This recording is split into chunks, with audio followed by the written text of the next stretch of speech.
الله أكبر الله أكبر الله أكبر السلام عليكم ورحمة الله وبركاته. حمدا شكرا لله صلاة وسلاما على رسول الله. رضيت بالله ربا وبالإسلام دينا وبمحمد نبيا ورسولا أما بعد.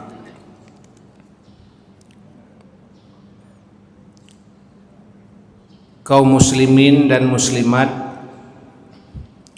sidang jamaah subuh yang diberkahi Allah Subhanahu wa taala. Sambil kita niatnya i'tikaf dalam masjid ini, marilah sejenak kita ingat kembali bagaimana peristiwa-peristiwa yang pernah terjadi di masa lalu. Di dalam Al-Quran surat Hud ayat 120, paling kurang ada 4 manfaat mempelajari, menelaah, mengkaji semua perkara-perkara yang terjadi di masa lalu. Di antaranya adalah wa dzikra lil mu'minin. Selain mau'izatun, juga menjadi zikra lil mu'minin, pelajaran dan peringatan bagi kaum muslimin khususnya. Semua kejadian sejak bumi ini diciptakan oleh Allah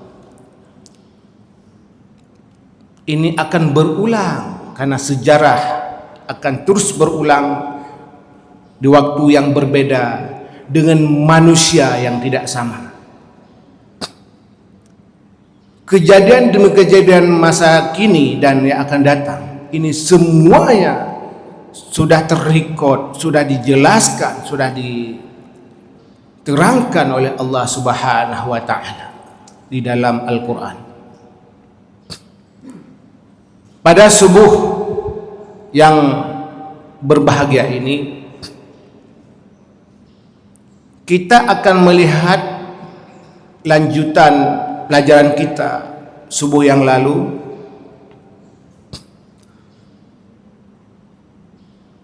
Ini perkara yang sangat penting mengenai sejarah terpilihnya atau sejarah pemilihan pemimpin dalam Islam. Hadirin, ini cukup penting.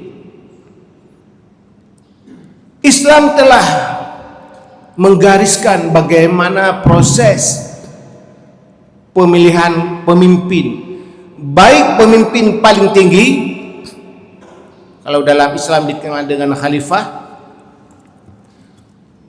maupun pemimpin paling rendah. Pemimpin paling rendah ada 2. Ada yang menyebut kalau di Aceh pilih gesi. Ada pemimpin paling rendah kalau di dalam rumah tangga, kepala keluarga.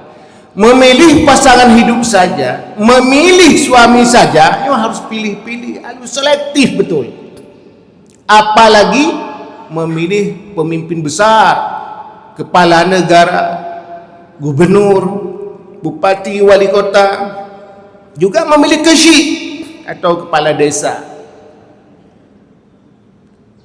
Islam telah mengajarkan kita, hadirin, tidak ada konsep yang terbaik dan komprehensif sesuai dengan fitrah manusia selain yang telah digariskan oleh Allah dan dicontohkan oleh Rasulullah sallallahu alaihi wasallam, dan kemudian dipraktekkan oleh sahabat 4 yang dikenal dengan Khulafaur Rasyidin.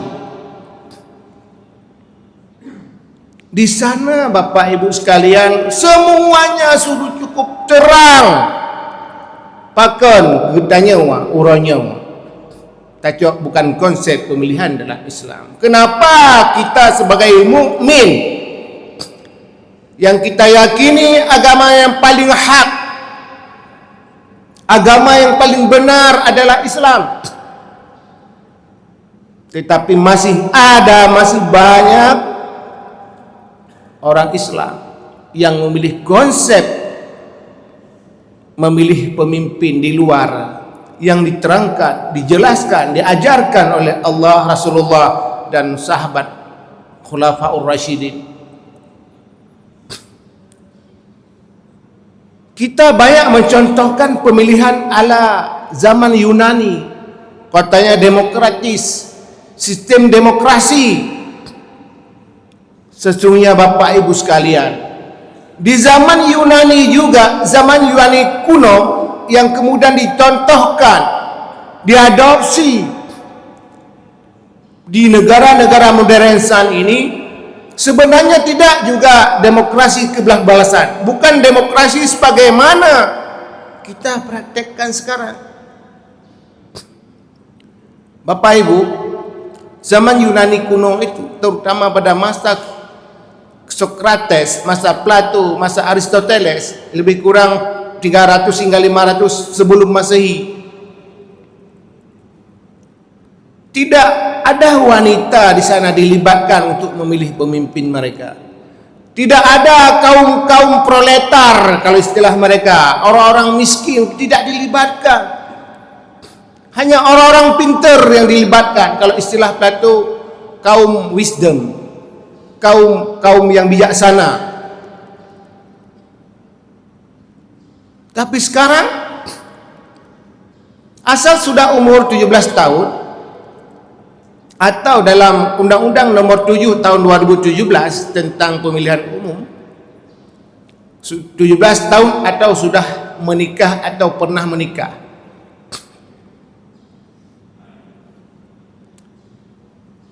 Kita tidak tahu bagaimana pengetahuan, bagaimana kepedulian, sehingga beramai-ramai menuju ke TPS. Alhasil, what happened? Apa yang terjadi kemudian? Lahirlah pemimpin-pemimpin yang tidak qualified.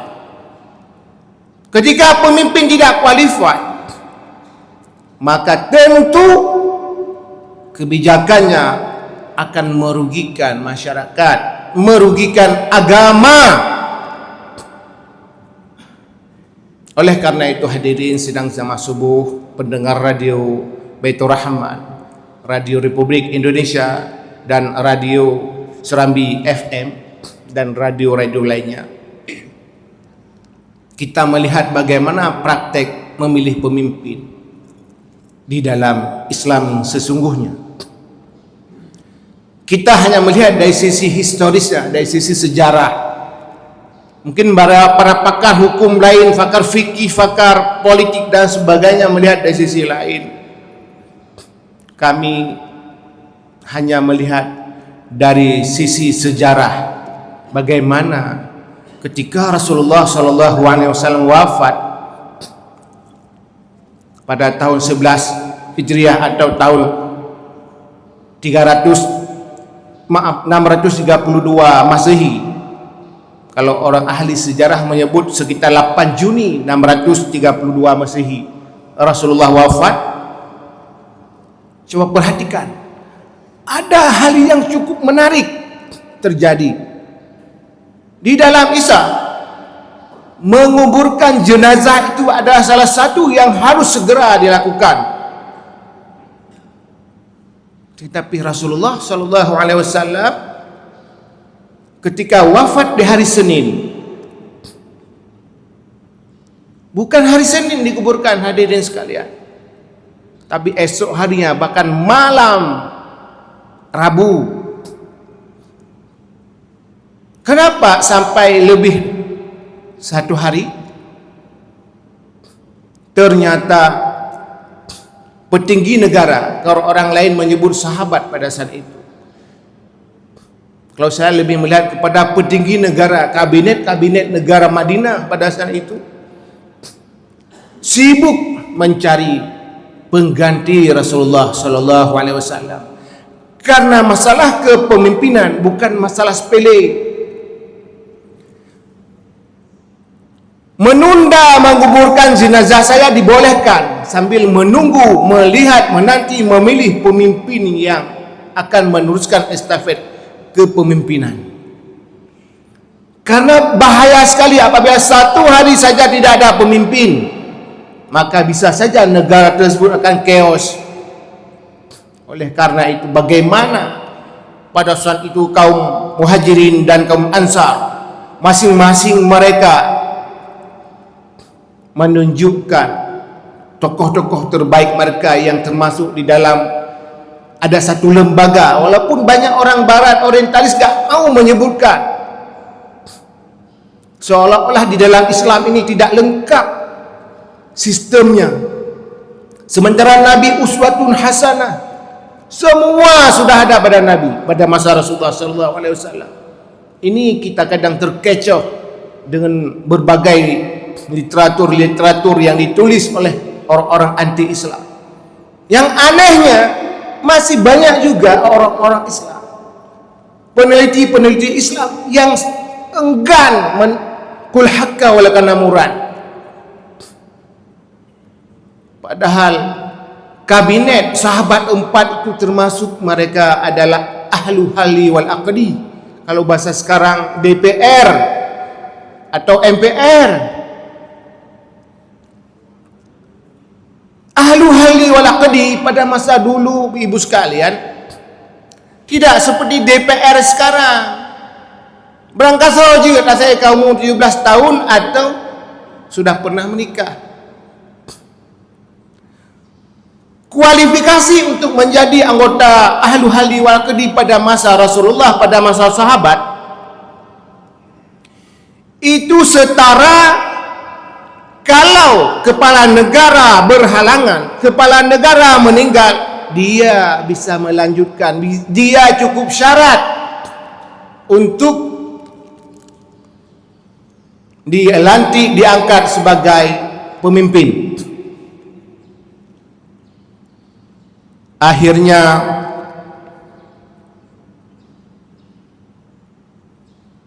para sahabat sepakat, walaupun ada tokoh dari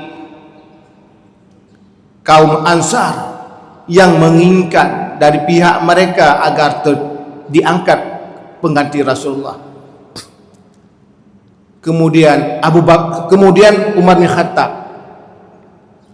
seorang tokoh Islam pemberani, cerdas dan berwibawa, mengusulkan agar Abu Bakar yang mengganti Rasulullah SAW. Walaupun pro kontra tetap terjadi. Alasan sahabat, terutama Umar pada saat itu, karena Rasulullah pernah menunjukkan Abu Bakar sebagai imam salat ketika beliau sakit. Ini karinah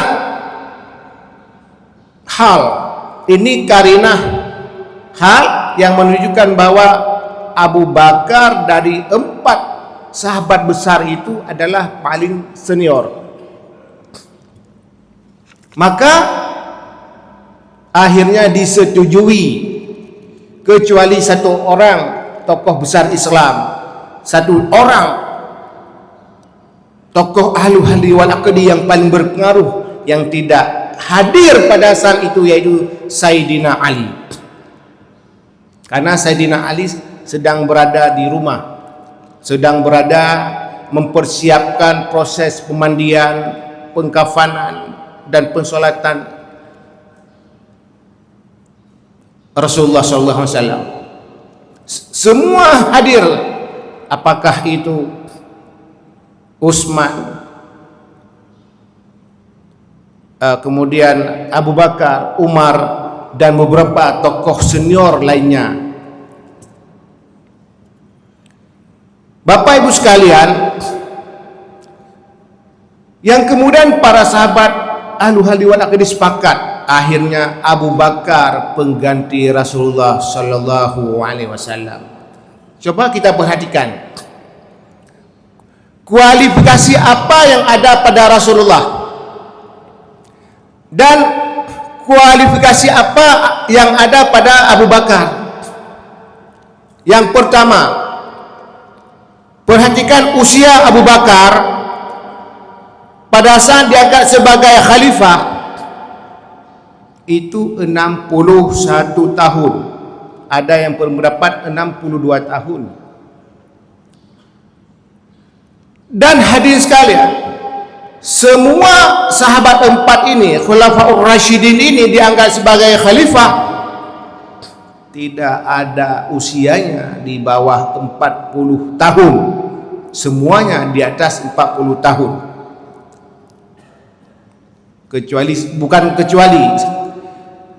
Kecuali Sayyidina Ali lebih muda daripada yang lain, tetapi ketika dianggap sebagai khalifah usianya 58 tahun. Artinya bukan hanya 40 tahun, di bawah 50 saya tidak ada. Zaman kita sekarang ada kemungkinan presiden atau wakil presiden di bawah umur 40 atau 50 tahun.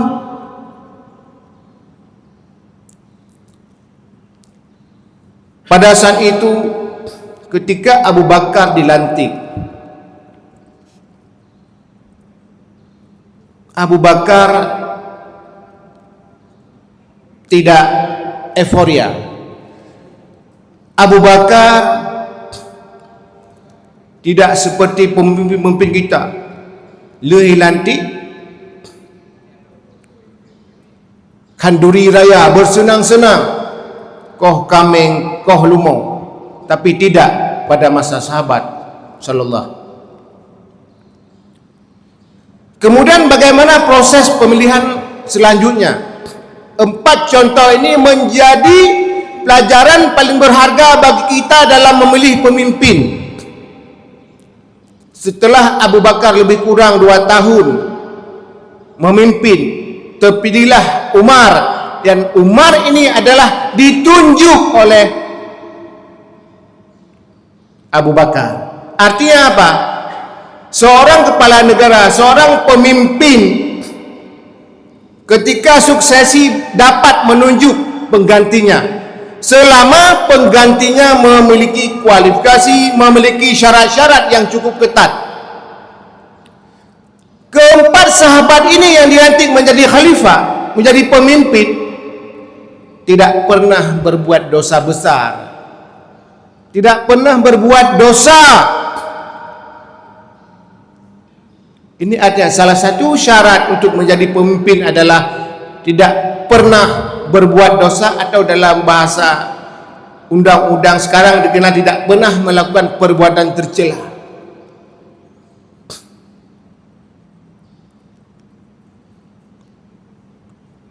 Yang kedua, usianya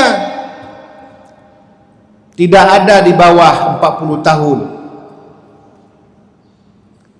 Jino getanya ada kecil. Maaf, harus saya sebutkan karena saya temukan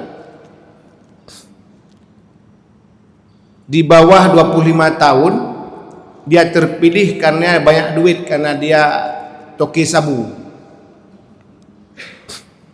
Pernah dan banyak ini terjadi di Aceh. Sehingga apa yang terjadi, korupsi, dana gampo dan sebagainya. Itu sebabnya. Selanjutnya pemilihan Utsman bin Affan. Terakhir Sayyidina Ali, dan selanjutnya Sayyidina Hasan.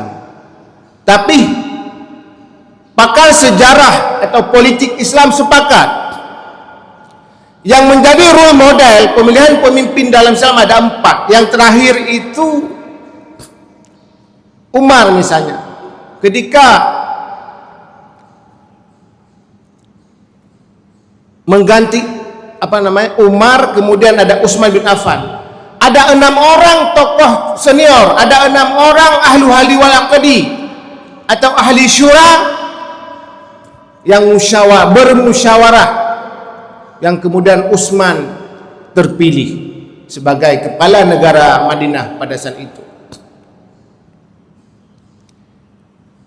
Coba kita perhatikan, apakah kita di negara kita yang mayoritas Muslim, di Indonesia 87% Islam, di Aceh 97% Islam.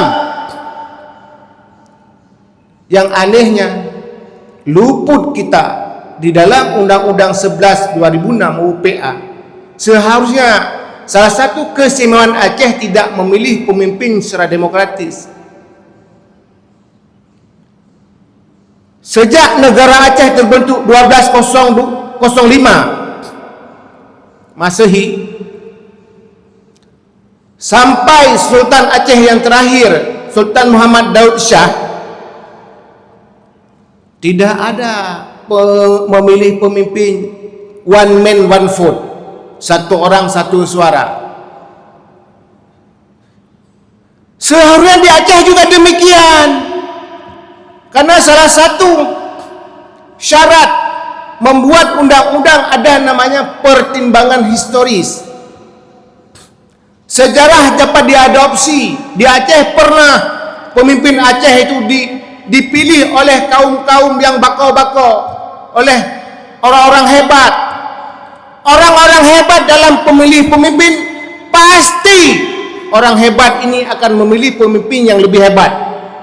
Saya ulangi, apabila orang-orang hebat dilibatkan dalam memilih pemimpin, pasti dia akan memilih yang lebih hebat. Apabila orang-orang baik dilibatkan memilih pemimpin, pasti akan lahir pemimpin-pemimpin yang lebih baik. Maka salah satu filsuf Yunani terkenal, Plato, atau nama aslinya Aristokles, pernah menyebutkan memilih pemimpin itu yang bijak. Bijak di sini maksudnya setelah memiliki ilmu yang banyak tapi dia bijak. Orang alim enggak mesti yang alim ilmu agama saja. Yang seafzal alim adalah seorang kepala negara memahami, mengetahui mendalam tentang ilmu agama dan ilmu negara. Coba lihat di negara kita, coba perhatikan di kampung-kampung kita, ada tidak kualifikasi atau kriteria pemimpin yang seperti itu? Maka tidak heran negara kita, daerah kita, berkahnya berkurang. Hanya tak begah hana berkah. Seharusnya ini di Aceh dulu, karena sistem demokrasi one man one vote, satu orang satu hak suara, melibatkan semua orang. Maaf, tukang sabu, lonte, bandit. Kalau satu kampung banyak lonte, pasti dia akan pilih kecil lonte. Kalau satu kampung banyak isap sabu sabaya, pasti dia akan memilih calon kecil isap sabaya. Kalau satu negara banyak orang-orang belum baik, saya yakin dia akan memilih pemimpin orang-orang yang kurang baik. Oleh karena itu, kita berharap dalam revisi Undang-Undang 11 2006 yang sedang dilakukan di Senayan di sana, tokoh-tokoh kita di Senayan ada 13 orang, supaya memperjuangkan cara dan proses pemilihan gubernur Aceh, wali kota bupati Aceh, dan kepala desa yang ada di Aceh, mencontohkan 4 cara yang pernah dipraktek oleh sahabat Khulafaur Rasyidin. Pasti keempat cara ini akan berkah. Apabila tidak, kita tidak mendahulukan Allah, akan sulit kita dapati pemimpin di Aceh kelak, pemimpin-pemimpin yang betul-betul takut kepada Allah, pemimpin-pemimpin yang mengutamakan rakyat. Karena salah satu tugas pemimpin adalah menjaga agama dan mengurangi penduduk wilayah tersebut masuk neraka. Bagaimana dia sendiri tidak takut kepada Allah, tidak takut neraka, mau membawa masyarakatnya tidak masuk neraka?